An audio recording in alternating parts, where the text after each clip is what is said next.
Olá, estamos começando mais uma live aqui do programa Parlamento Aberto, desenvolvido pela Câmara Municipal de Piracicaba, dentro dos eixos da participação popular, da transparência, da inovação e tecnologia e da educação para a cidadania.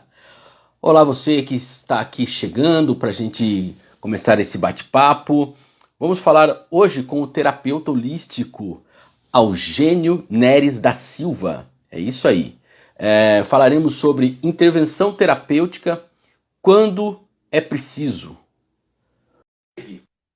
Ela faz parte de uma série de lives em que o Parlamento Aberto e o Fórum Permanente. Antes de eu explicar. Olá! Olá, Eugênio. Eu estou te vendo, mas eu acredito que não está aparecendo minha imagem, é isso? Isso, não está aparecendo sua imagem. Alguma coisa deve ter ocorrido aí na sua entrada. Deixa eu ver. Vou sair, você me chama de novo, então, Érico. Isso, pode ser. Sem problema. Isso, faz favor. Pessoal, estamos aqui tentando estabilizar a conexão aqui com o Augênio. Como eu estava dizendo, essa live aqui, ela faz parte de uma parceria do Programa Parlamento Aberto com o Fórum Permanente de Saúde Mental e Combate à Dependência Química. Isso, Olá, Eugênio. Agora sim, agora deu certo. Tudo bem? Seja muito bem-vindo aqui na nossa live, Eugênio.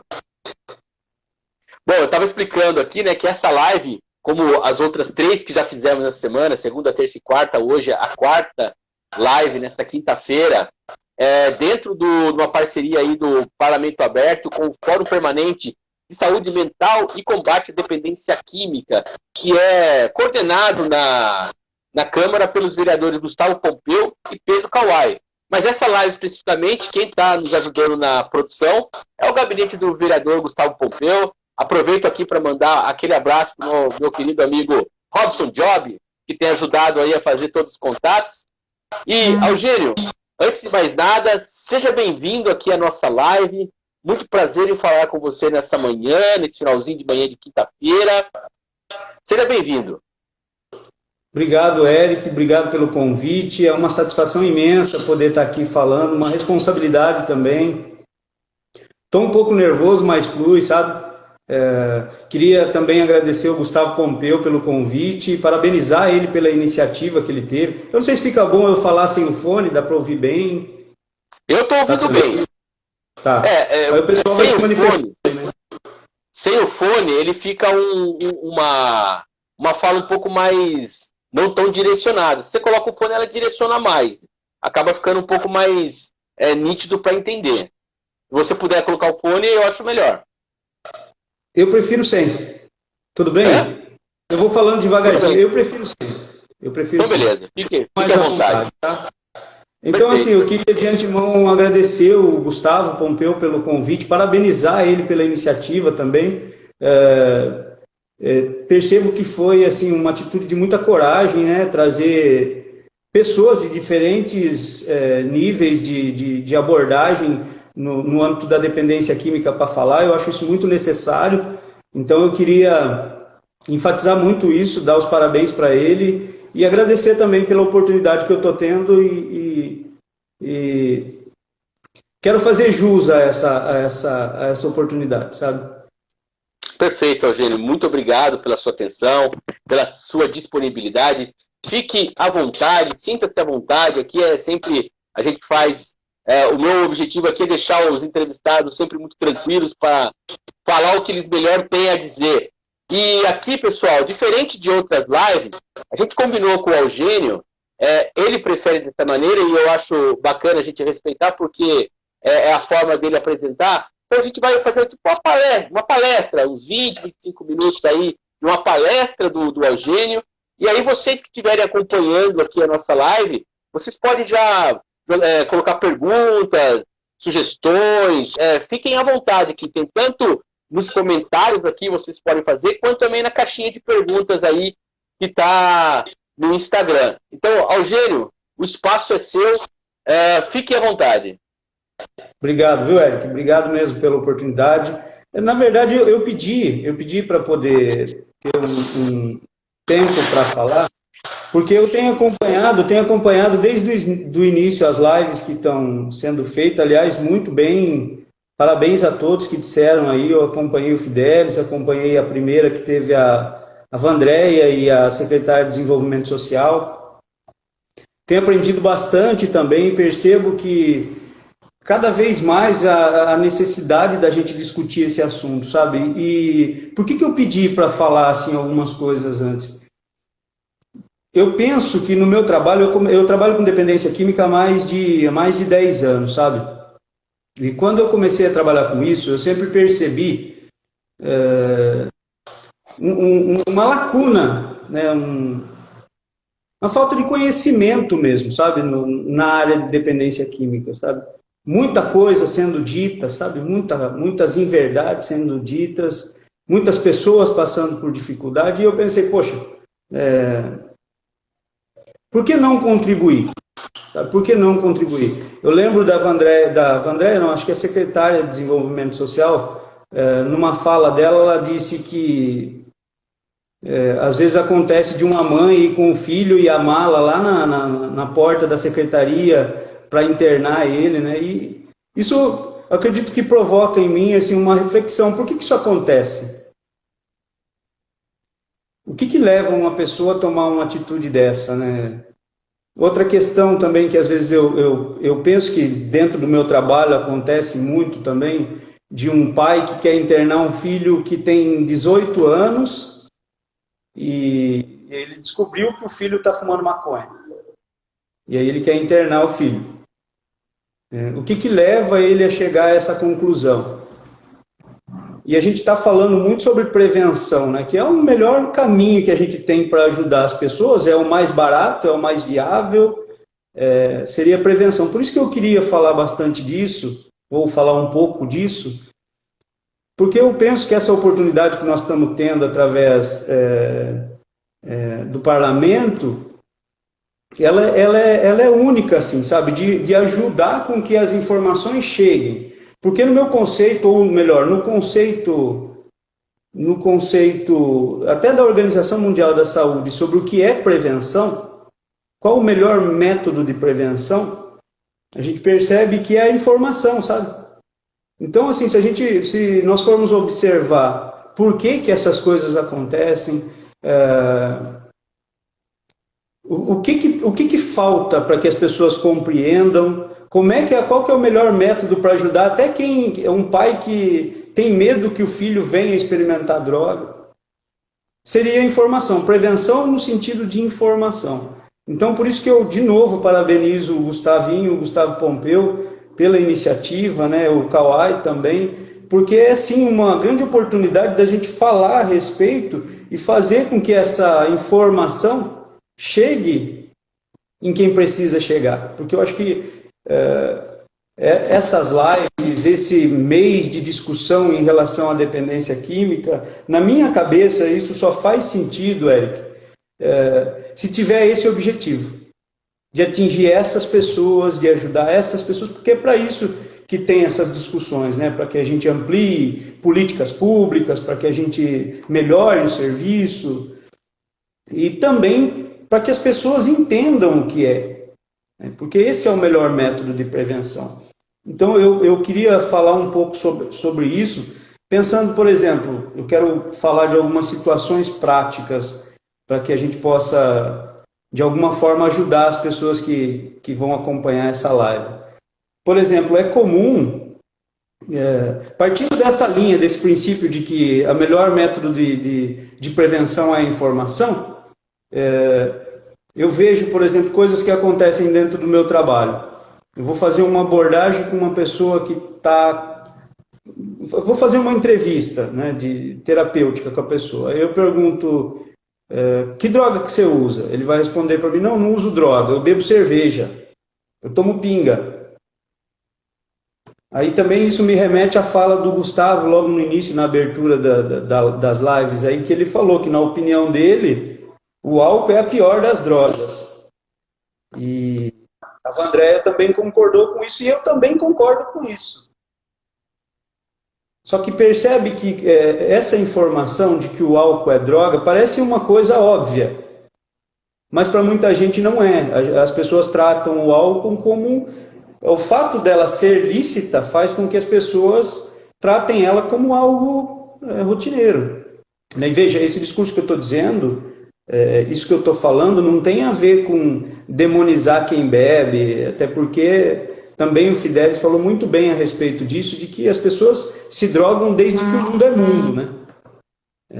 A droga está aí há muito tempo, as pessoas usam para relaxar, então a gente não pode classificar um bebedor ou um experimentador de droga como um dependente. Mas, de novo, eu quero aproveitar isso para poder esclarecer para as pessoas essas coisas que, muitas vezes, para quem está no dia a dia trabalhando com isso, são questões que a gente já sabe, né? O álcool é uma droga, né? Outra questão que me vem bastante assim é o que leva, né? O que é uma pergunta que é clássica, né?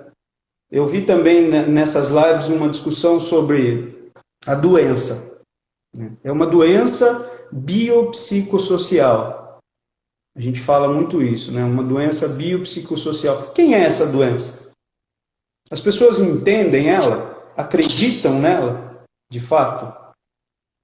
Eu acho importante da nossa parte, de quem trabalha com isso, de quem discute esse tema, colocar isso para as pessoas, deixar isso de uma maneira que qualquer um consiga compreender, não só nós técnicos ou nós profissionais da área, mas que qualquer um consiga entender.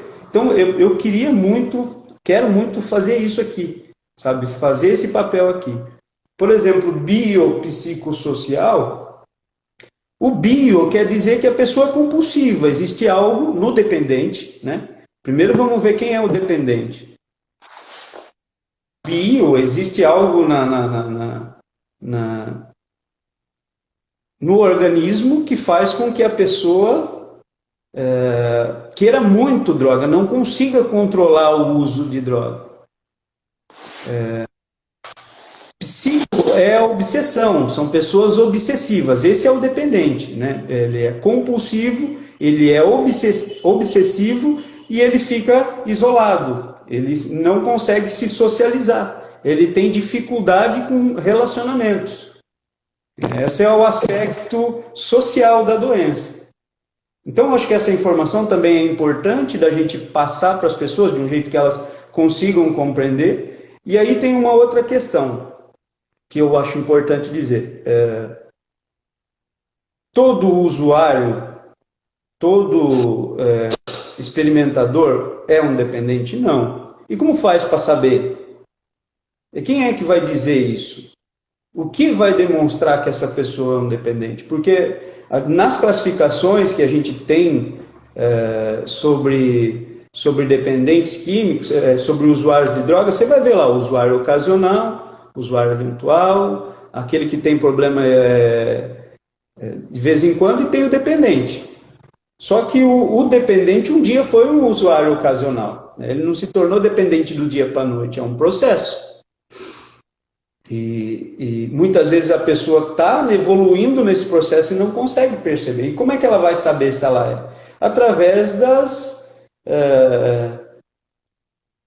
daquilo que a própria vida dela vai demonstrar, né? Eu estou tendo algum problema de relacionamento em função do meu uso, do meu consumo de álcool. Eu estou tendo dificuldades no meu trabalho em função do meu consumo, né? É um consumo mesmo social? Essa é uma pergunta que a própria pessoa pode fazer. E os familiares, né, também pode ajudar a perceber e dando um toque. Pensando, por exemplo, nos fatores de risco, que é uma coisa que a gente sempre fala, né? O que é uma pergunta muito clássica, né? O que leva uma pessoa a usar droga? Todo mundo faz esse questionamento, muita gente faz esse questionamento. O que leva? Por que uma pessoa que tem na família tudo, né, tem um bom trabalho e ele vai experimentar droga, ou gosta de droga, ou começa a se aprofundar nisso? Isso são vários fatores que podem determinar isso, nunca é um fator isolado só. sempre é um conjunto de coisas que podem... Veja como que isso é importante para a prevenção. Se eu entendo os fatores de risco, se essa informação sobre os fatores de risco chega aos jovens, chegam até mesmo aqueles que já estão no consumo inicial, pelo menos a pessoa vai entender o que pode acontecer com ela, o que está acontecendo com ela. Então, por exemplo, fator como curiosidade, né? Eu sou um adolescente, eu quero experimentar tudo, quero saber de tudo, é um fator de risco. Os hábitos da família. A família, o ambiente familiar, ele se enquadra tanto nos fatores de risco quanto nos fatores de proteção. Porque se eu venho de uma família desestruturada ou que muita gente consome, então ali eu tenho um fator de risco. E ali no fator de proteção, a família também depois a gente vai falar disso, mas também ela é muito importante. A pressão dos amigos, questões emocionais, né, que mal resolvidas, conflitos internos, pessoais. Se uma pessoa percebe que ela não está bem, porque a gente precisa entender que a droga, ela muitas vezes entra na vida do ser não como um problema.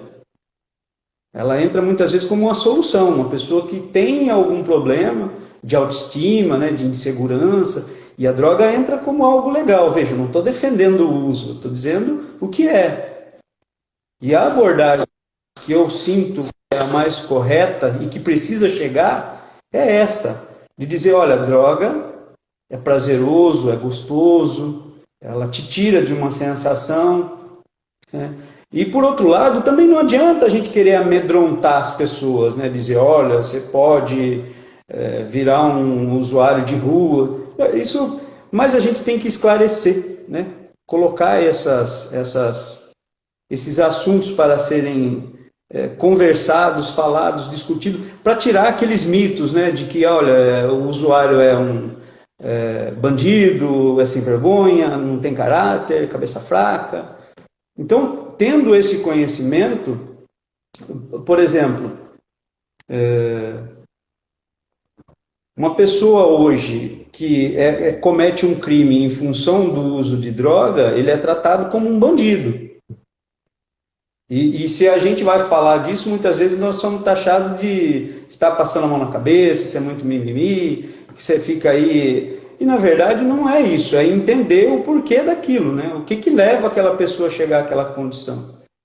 O que tem por trás daquela pessoa. Se a gente consegue compreender isso, você vai tratar o problema na base.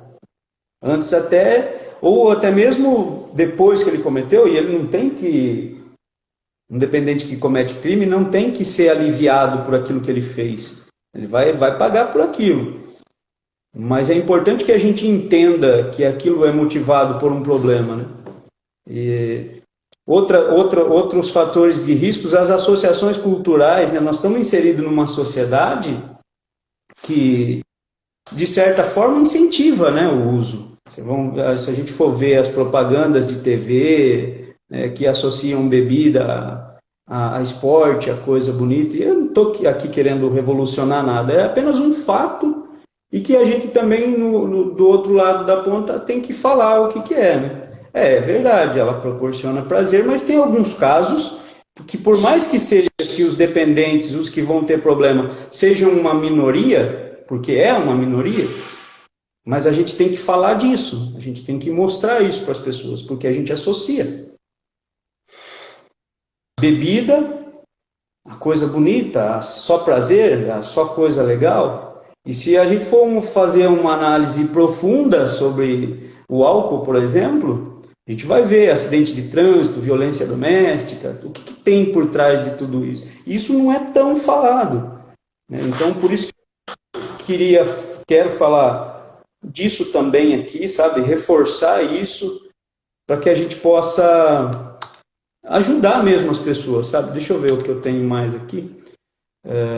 Sintomas do dependente, para que a gente saiba identificar. Como eu disse, a gente vai identificar um dependente, na verdade, na maioria das vezes a gente percebe o dependente mais quando você tira a substância do que quando ele está com ela, principalmente no início, né? Mas o dependente, ele é compulsivo, ele traz algumas... defeitos de caráter depois em função da dependência, mente, manipula, é desonesto. O Gustavo também falou na live dele no primeiro dia sobre chegar a um nível animal. Isso às vezes parece que choca um pouco quando a gente fala disso, mas acontece com quem está num nível de uso crônico, porque a obsessão e a compulsão pela droga é tanta que a gente passa por cima, as pessoas passam por cima de coisas que ela até tinha num determinado tempo, valores que ela até tinha e foi ficando. Então, sim, nível... Pode falar. Só fazer um parênteses, o Gustavo Pietro Bom está perguntando aqui se vai abrir para as perguntas. Como eu falei no início, Gustavo, não sei se você estava na live, mas vou reforçar então. Pessoal que tiver dúvidas, tiver sugestões, daqui a pouquinho, né, a gente está fazendo um formato de palestra, o Eugênio vai abrir para pergunta e vocês podem já jogar as perguntas, vou mandar aqui na caixinha também, eu já vou vendo aqui, fiquem tranquilos que vai ter pergunta e vai ter um bate-papo legal. Fecha parênteses e continua. Se você quiser, não, sem problema. Se você quiser também, em algum momento que eu estiver falando, acrescentar alguma coisa, fica à vontade. Tá? Eu pedi mais para falar disso, porque eu queria, se você quiser acrescentar ou fazer alguma pergunta, fica à vontade. Tá? Não, na verdade, eu vou ser bem sincero para você. Você está falando com tanto critério de, como fala assim, um cronograma tão bem definido, cara, que eu realmente não queria cortar isso, porque eu acho que é interessante a gente ter o que você quer dizer de forma completa, e a gente vai depois dialogando. Fique à vontade. Legal. Mas se você quiser, porque eu acredito que também enriquece a nossa conversa, né? Se de repente você tem alguma visão, alguma coisa que você lembrou que foi dita e queira acrescentar, fica à vontade também, tá? Eu vou seguindo aqui, mas daí a gente... Aí, por exemplo, eu falei sobre o conceito de dependência, que eu julgo ser bastante importante das pessoas entenderem, que é muito comum dizer, olha, eu sou um usuário ocasional, eu bebo de vez em quando, mas é importante a gente dizer para as pessoas que o dependente já foi um usuário ocasional, que isso pode ser uma progressão, né? Tem pessoas que não vão, que vai ficar ali mesmo no uso social, tal, mas tem alguns que vão progredindo, e essa progressão, você vai notar isso através das consequências, né? As consequências. Eu deixo de estudar, eu deixo de me relacionar com qualidade, eu começo a perder dinheiro, então começa a afetar outras áreas da minha vida. Outra coisa aqui, falando agora sobre fatores de proteção, acho que eu queria falar um pouco disso, né, do risco, de quem é o dependente, e como ajudar. E o que fazer então, né, tendo em vista isso? Fatores de proteção. O que pode ajudar as pessoas? Vamos pensar em quem não está no uso, né? Filhos, adolescentes, ou quem está começando. O que nós podemos fazer? Vamos pensar em coisas práticas. O que pode ser feito para que a gente proteja essas pessoas de cair num quadro de dependência ou de vir a ser um dependente? Eu insisto de novo, estou até sendo repetitivo nisso, mas eu acho que é importante a gente falar a respeito sempre. Debates como esse que está sendo proporcionado agora deveriam acontecer com mais frequência, porque é um assunto muito sério, que tem impactos em diversas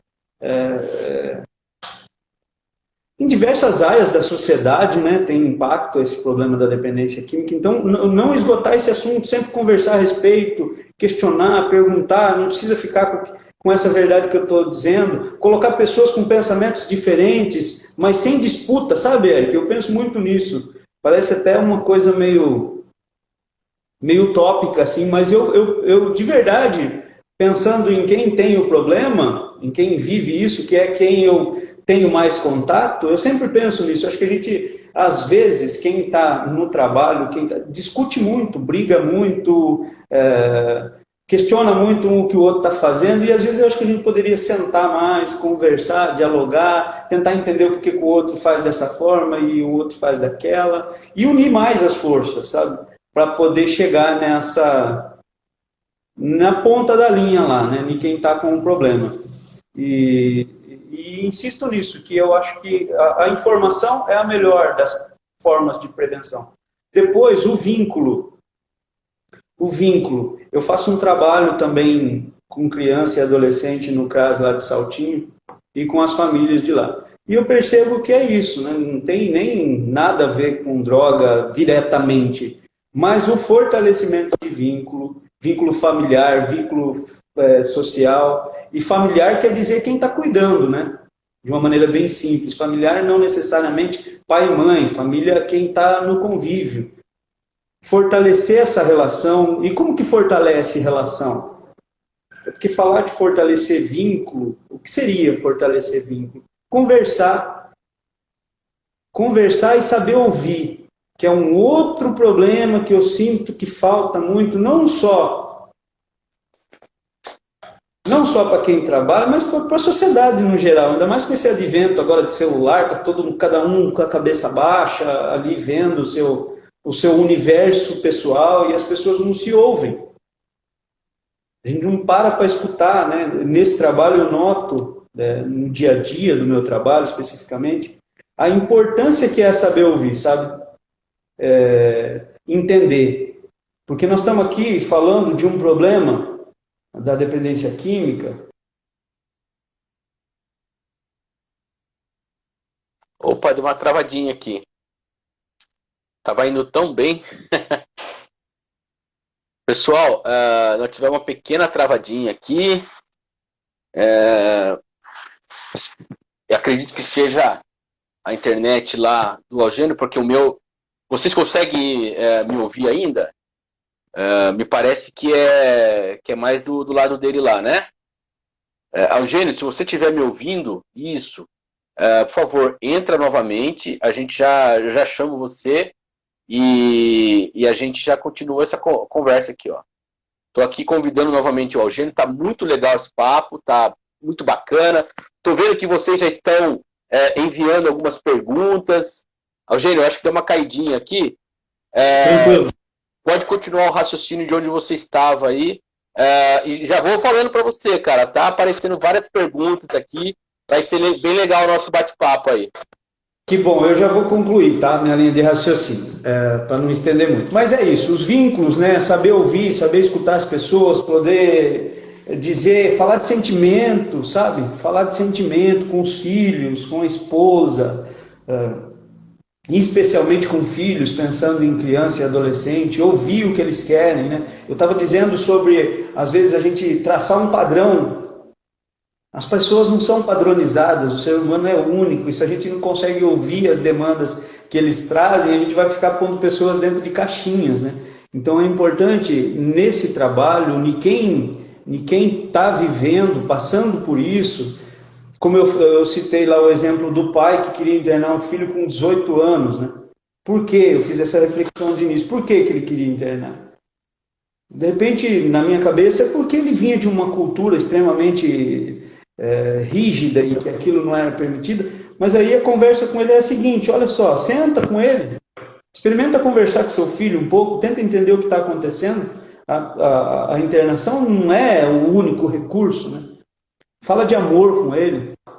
Enfim, esporte, cultura, lazer, espiritualidade, religião, são fatores que podem proteger, né, que podem ajudar a trazer princípios espirituais para a vida da pessoa. E valores. Aí, para encerrar, eu cito aqui alguns métodos de tratamento, também pensando em quem está nos ouvindo, para que possa ajudar essas pessoas, né? Foi falado aqui sobre o CAPS. O CAPS é um centro de atenção psicossocial. Aqui na cidade nós temos de drogas, que tem lá um método de trabalho, que as pessoas podem ir pedir ajuda, tentar entender o que acontece com elas. Clínicas, tem grupos de apoio. Na nossa cidade, em Piracicaba, é privilegiadíssima em relação a grupos de apoio, grupos como Alcoólicos Anônimos, Narcóticos Anônimos, grupos de apoio para as famílias, Amor Exigente, Naranon, são grupos que dão suporte. Se a gente falar em tratamento, por mais que o objetivo do grupo tenha, a princípio, uma linha, eles também são prevenção, né? Eles também praticam o vínculo. Porque uma pessoa que, por exemplo, está na dependência, um familiar que está lá, ele está isolado. Ele se desvincula, tanto a família quanto... Porque ninguém quer ficar perto, na verdade, né, quando tem um dependente assim. As pessoas vão se afastando. Então, se a intenção é fortalecimento de vínculo, os grupos propiciam isso, né? Através da relação entre eles, isso vai se ampliando, e essa pessoa volta para a sociedade.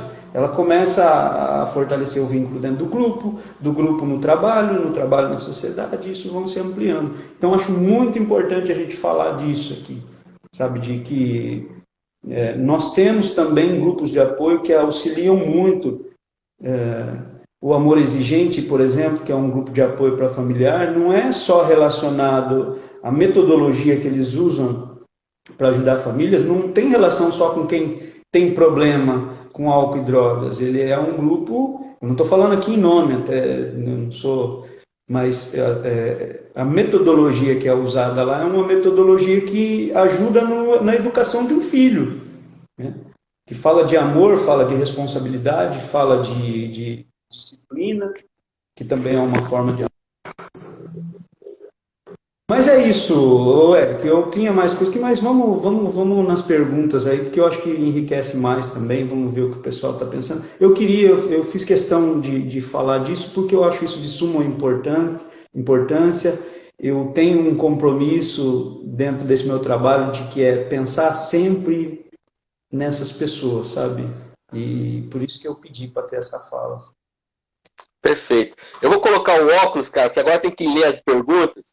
E a idade vai chegando, cara. Eu sei disso. Eu não precisava. Cara, eu agora preciso colocar o óculos para poder ler. Primeiro, antes da gente falar das perguntas, cara, eu queria só... Olha, várias pessoas comentando aqui. Por exemplo, deixa eu pegar aqui, ó. A Lucineide Virgínio mandou aqui. A Cacau também mandou muito bom.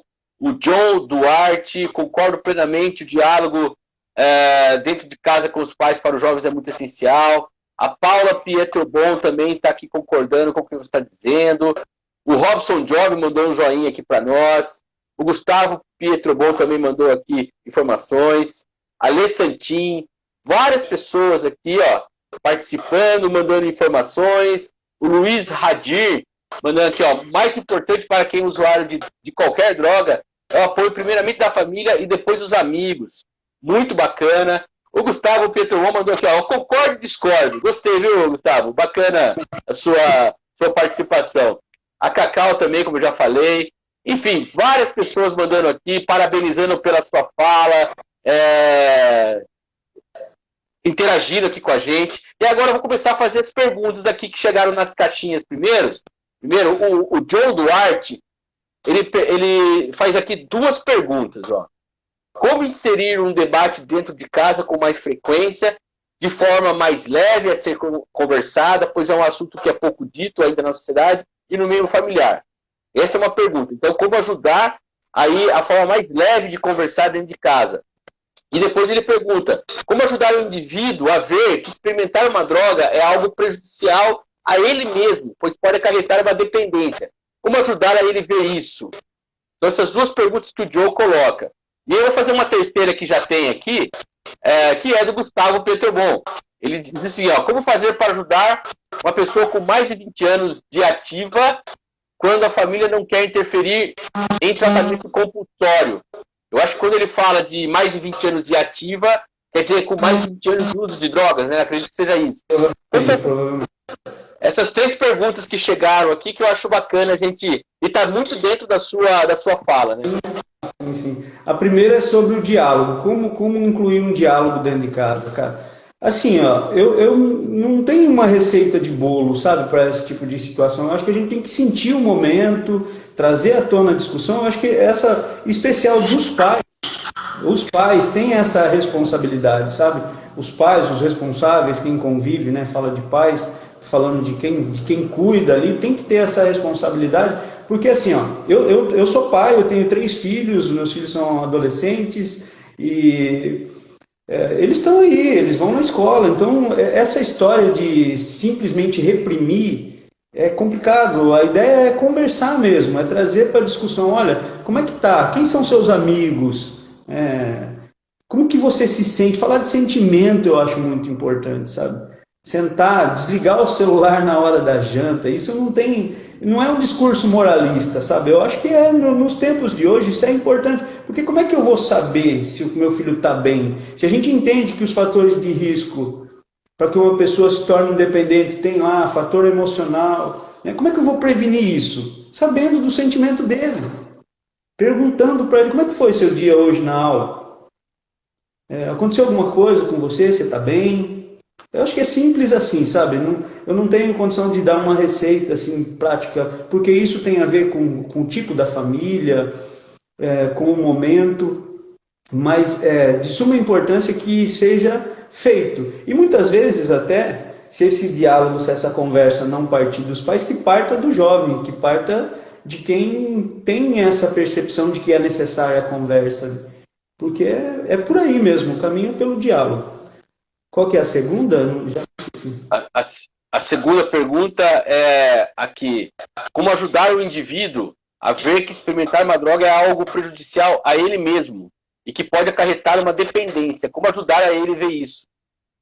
É isso que eu disse no começo. Eu acho que o melhor método, eu acredito muito nisso, que o melhor método é falar a respeito.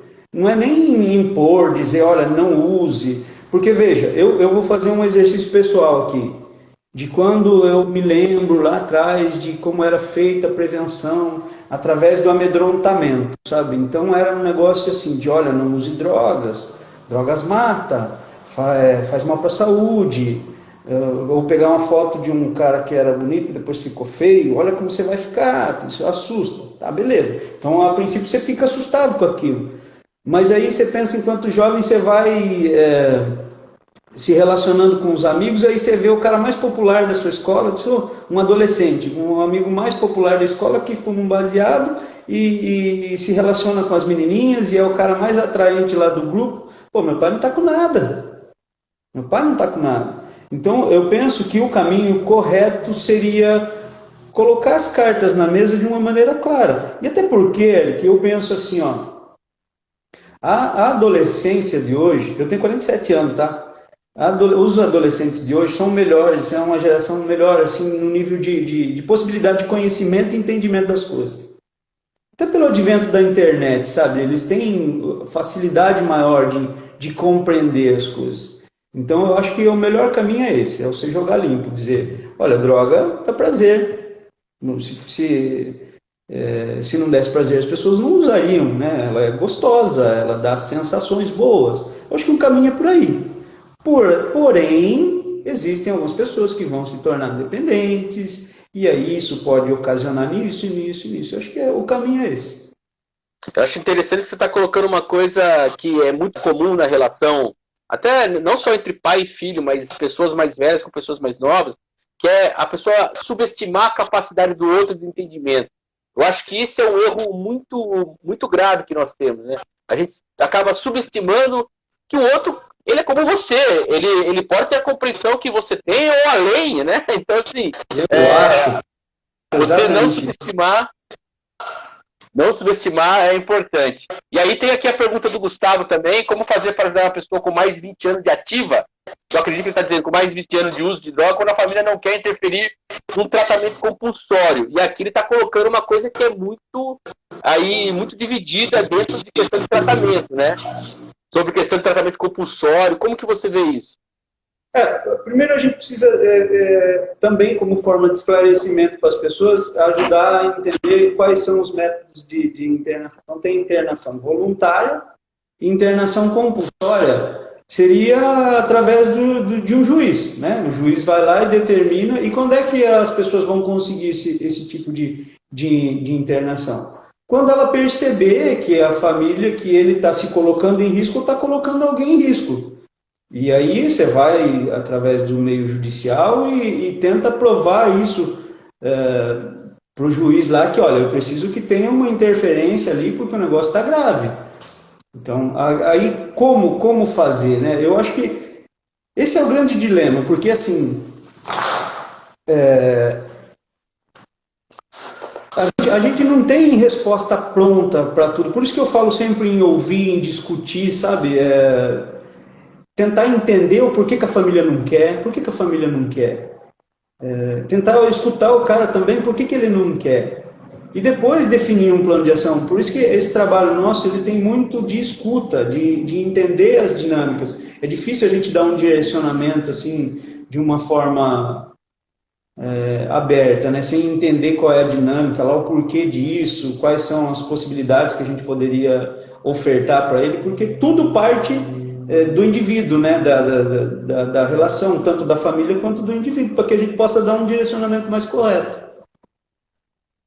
Perfeito. Nada pode ser tão simplista, né? Nada dá para ser tão simplista assim. Tudo é muito complexo. Precisa de um tratamento. O Joe está agradecendo aqui a explicação, dizendo que ficou de uma forma muito fácil para entender. Temos mais perguntas aqui na caixinha. A Érica Unhas Manicure, ela está perguntando o seguinte: como identificar que seu filho está usando droga? Caramba, isso é, assim, a proximidade, né? A proximidade. O vínculo. Lembra que nós falamos sobre fatores de proteção? Quem tem vínculo, o que seria vínculo? Né? Vínculo seria eu abraçar meu filho, eu sentir o cheiro dele, eu conversar com ele. Então, quando eu fortaleço esses vínculos, eu vou notar qualquer tipo de mudança, qualquer tipo de alteração. Vamos falar de usuário de droga, ele vai ficar mais irritado, ele vai, dependendo do tipo da droga, tal, ele vai ficar mais agressivo, mais acelerado, ou menos interessado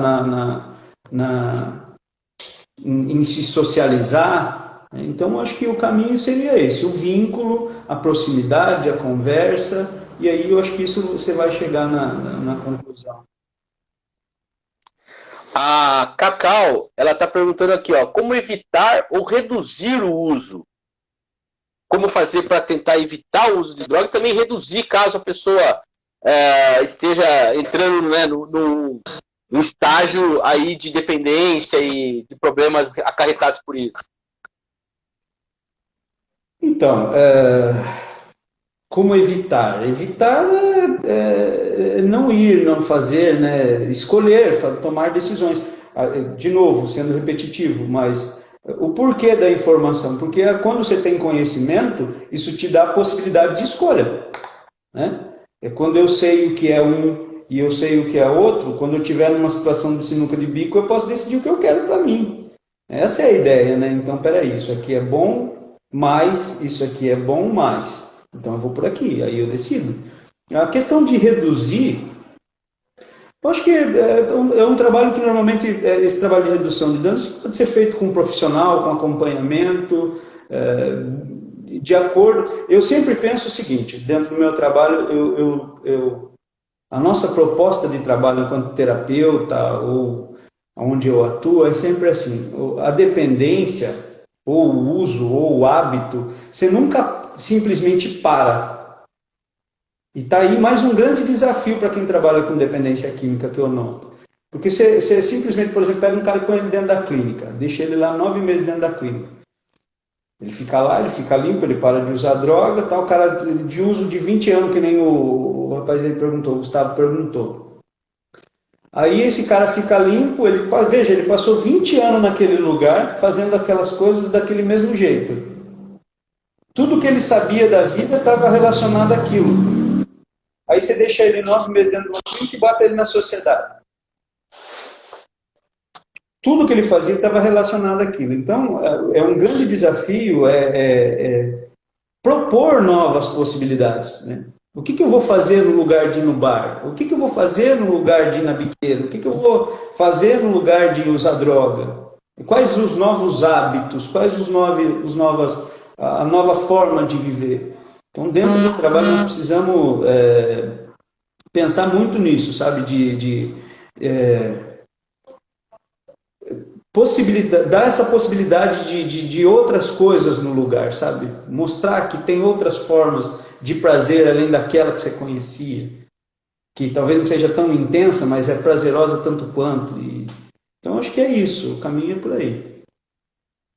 Tem mais uma pergunta que chegou aqui pela caixinha, ó. Pessoal, que tiver pergunta pode mandar, tá? A min.oin, que é o OYN, que é o o perfil, ela está dizendo assim, na sua opinião, o que o Estado pode fazer para auxiliar dependentes químicos e seus familiares? Muito boa pergunta também. Boa mesmo. Eu acho que discussões, sabe? Discussões como essa, eu prezo muito pelo diálogo. Como eu estou no meio, eu observo muita coisa também de disputa, vamos falar assim. Hoje nós temos aqui em Piracicaba o Conselho Municipal Antidrogas, e eu fiquei muito feliz que eu tive na reunião eletiva, ela tinha muita gente querendo participar. Se eu já fui conselheiro municipal aqui na cidade, você chegava lá, tinha 2, 3 gatos pingados. Então a gente tem que discutir, a gente tem que se ouvir, a gente tem que ouvir pessoas envolvidas, a gente tem que ouvir a ponta da linha, a gente tem que ouvir a senhorinha que vai lá levar. Por que ela foi lá? Eu estou falando do meu prisma, mas eu queria saber por que ela foi lá, qual é o desespero dela. Então acho que esse é o caminho, para que a gente crie políticas públicas que atendam efetivamente essas pessoas, sabe? Que possam, de fato, prevenção, políticas como essa de prevenção, que é isso, né? Isso que nós estamos fazendo aqui. Cada vez mais falar a respeito nas escolas, falar a respeito nas empresas, e no meu pensamento, falar a respeito nessa linha de informar. Não querer assustar, informar mesmo, colocar as cartas na mesa, tanto do problema, quanto da solução, quanto das possibilidades, para que as pessoas possam ter possibilidade de escolha mesmo. Muito legal, Algênio, muito bacana a forma como que você está abordando tudo isso. Eu vejo que na sua fala você demonstra muita empatia para entender o outro, né? E aí eu quero tentar colocar um aspecto para você. A gente falou muito de família, a gente falou muito dos laços, né, familiares, né, como tanto fator de risco como fator de proteção. O que é evidente, né? Você como especialista no assunto sabe do que está dizendo. Mas eu percebo também uma pressão sobre a família, que muitas vezes a própria família está desestruturada. Eu não estou falando desestruturada porque a questão só de ou não ter um pai, ou não ter uma mãe, ou ter brigas constantes ali. Mas também, assim, eu fico pensando, você falou da senhorinha que vai lá no conselho. Essa senhorinha, né, às vezes tem que pegar ônibus 3 horas por dia, ela tem que trabalhar 10 horas por dia, ela tem que voltar na casa dela, ela tem que limpar a casa dela, ela tem que tratar do filho.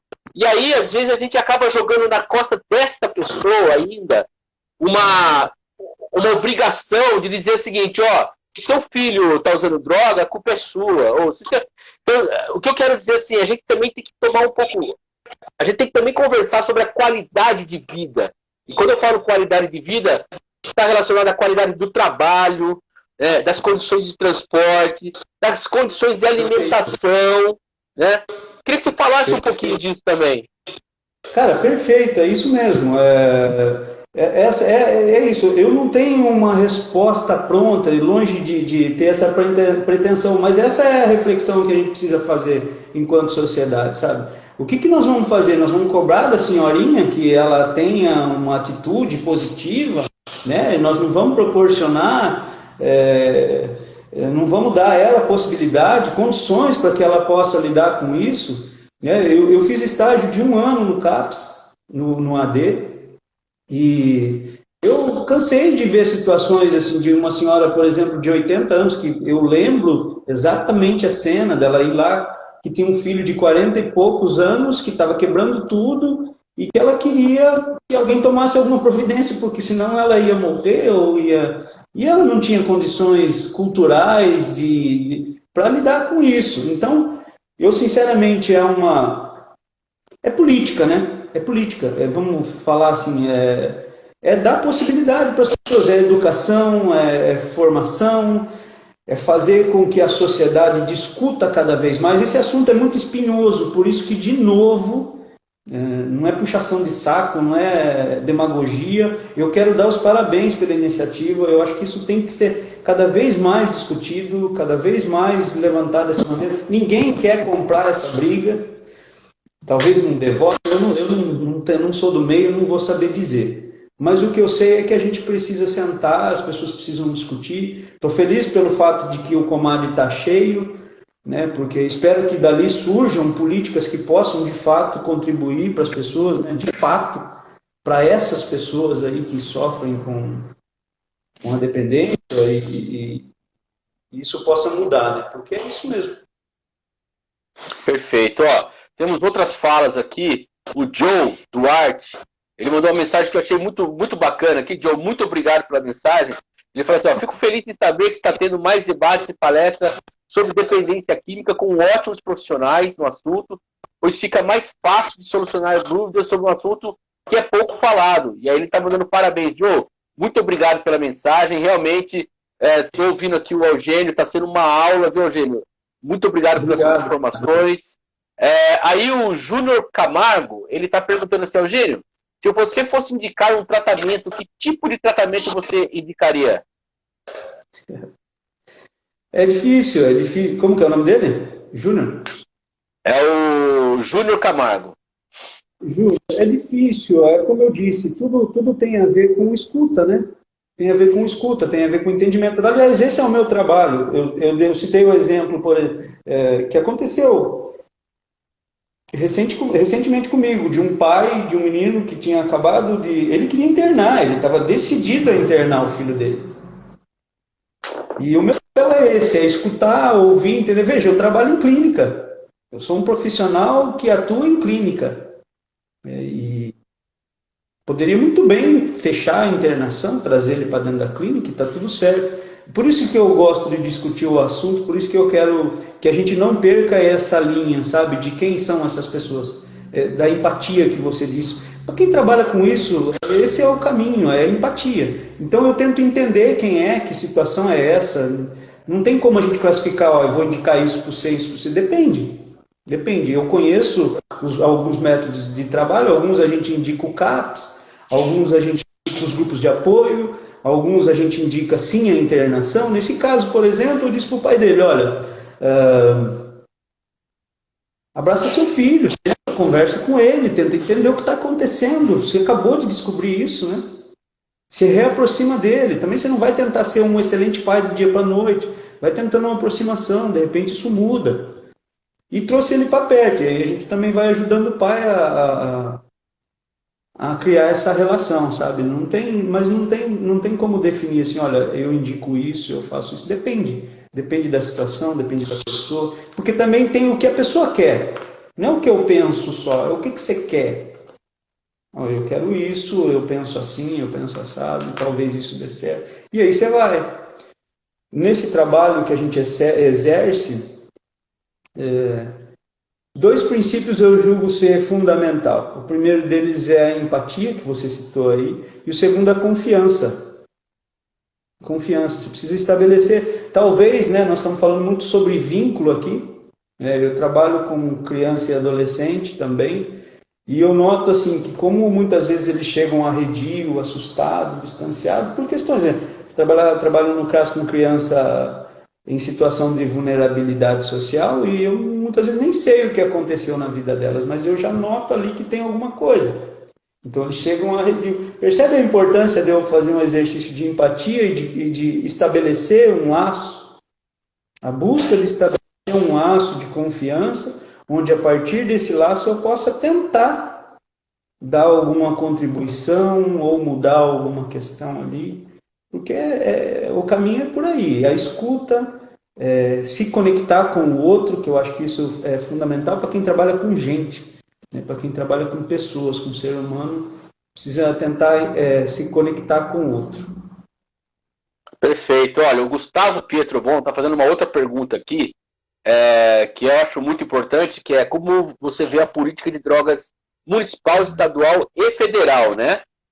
Que elas se entrelaçam.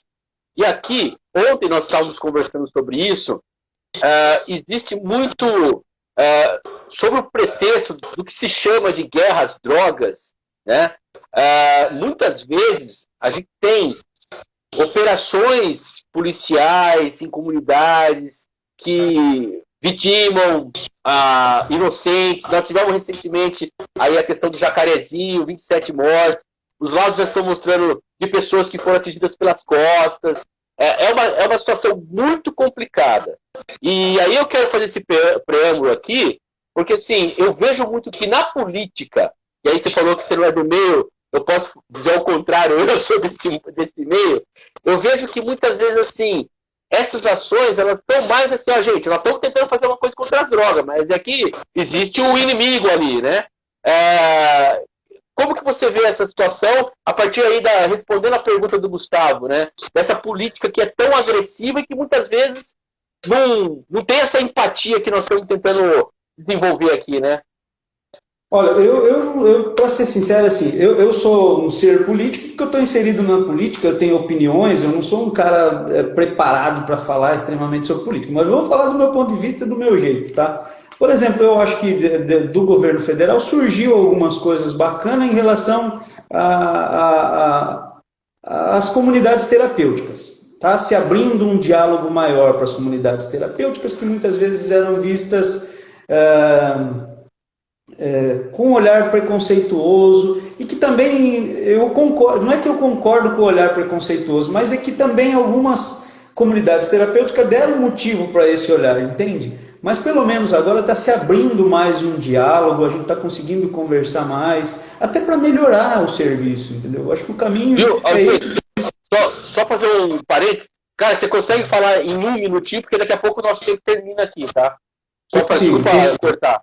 Tá, e essa questão da repressão também concordo com você. Acho que isso é um despreparo, acho que o caminho não é esse. A gente precisa preparar os agentes públicos para lidar com a dependência da maneira como ela tem que ser feita, né? Não só com repressão ou reprimindo a ponta da linha lá, o cara que está com um botijão de gás na costa, compulsivo, obsessivo, para pegar mais uma droga.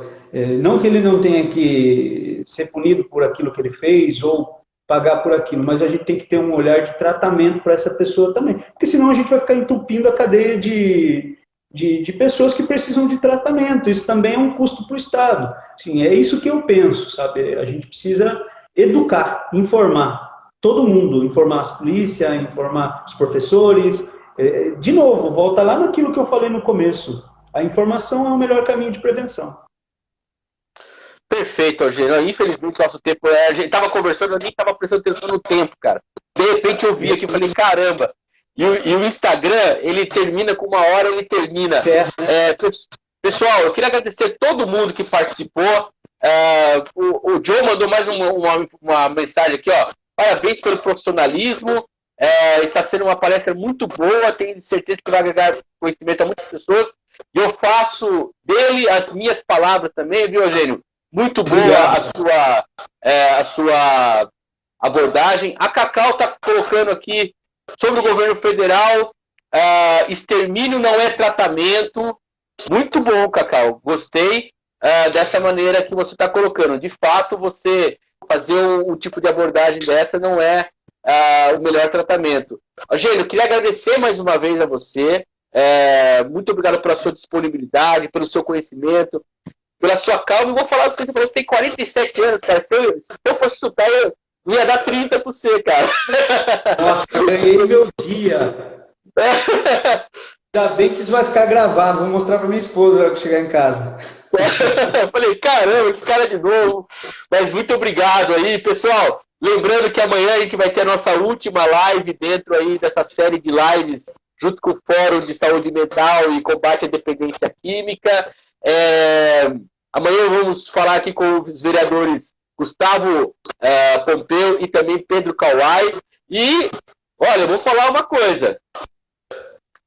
Eu acho que esse assunto vai ter que render muito mais. A gente tem que buscar, mas já coloco aqui o Parlamento Aberto da Câmara à disposição para a gente criar novas abordagens, né, novos eventos, que está muito legal. Eugênio, um grande abraço para você, tenha um excelente dia, parabéns pelo seu trabalho, viu? Obrigado, Érico. Obrigado a todos aí que participaram. Obrigado, Gustavo, Kawai. E contem comigo, eu estou aí na luta junto com quem estiver disposto a falar disso, cara. Eu quero conversar mais a respeito com quem quiser. Tranquilo. Beleza. Obrigado, pessoal, ó, tá terminando aqui, ó. Lembrando que essa live vai ter uma matéria no site da Câmara, câmarapiracicaba.sp.gov.br, e ela fica gravada no nosso Instagram para você ver a qualquer hora. Pessoal, ó, um beijo enorme para todo mundo aí. Vamos ter empatia, vamos nos cuidar, tá bom? Até mais. Tchau, tchau. Até, obrigado.